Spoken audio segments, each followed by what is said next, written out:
मैं एक अमीर बूढ़ी औरत का एसी रिपेयर कर रहा था।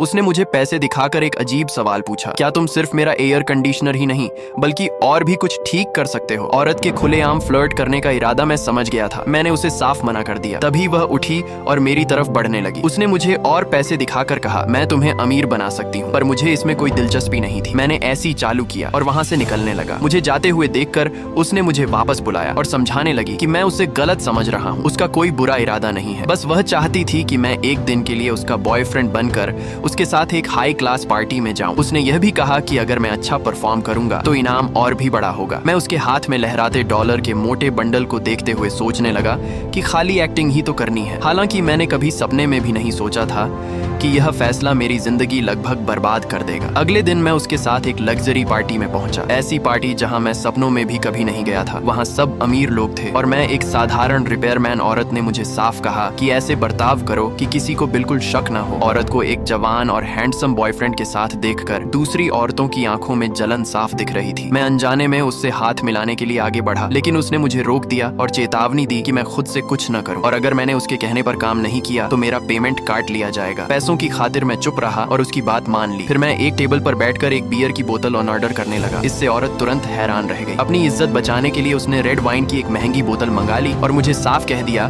कि यह अमीरों की पार्टी है, अमीर लोग सिर्फ वाइन पीते हैं। उसने फिर चेतावनी दी कि इस तरह के माहौल में कुछ भी गलत ना कहूं। फिर वह गुस्से में मेरी बेइज्जती करते हुए बोली कि एक ऐसी रिपेयर करने वाला ऐसी जगह सिर्फ इसलिए आ पाया है क्योंकि उसने उसे लाने के लिए पैसे दिए हैं। ये सारी बातें बगल की टेबल पर बैठा निक नाम का आदमी सुन रहा था। निक तुरंत उठा और हमारे पास आ गया और औरत की तारीफ करते हुए उससे पूछा, क्या उसने डिवोर्स एग्रीमेंट की शर्तें ध्यान से पढ़ी हैं? तभी मुझे पता चला कि मैरी और निक एक कपल थे जो डिवोर्स से गुजर रहे थे। मैरी ने अपनी आवाज धीमी कर ली और निक से बैठकर धीरे धीरे बात करने लगी। अचानक मैरी ने अनाउंस किया कि उसे एक नया लवर मिल गया है और निक से पूछा कि क्या उसे भी कोई पार्टनर मिल गया है। निक ने कहा कि वह कभी ऐसी किसी बातों में नहीं पड़ना चाहता, लेकिन औरत उसकी सच्चाई जानती थी। निक इसका इस्तेमाल कानूनी तौर पर बेवफाई साबित करने के लिए करना चाहता था ताकि प्रॉपर्टी के बंटवारे में उसे फायदा मिल सके। तभी मैरी ने इशारा किया और लाल ड्रेस में एक लड़की बाहर आई। मैं हैरान रह गया क्योंकि वह लड़की मेरा पहला प्यार एना थी। मैं शॉक में था क्योंकि मेरी कहानी अब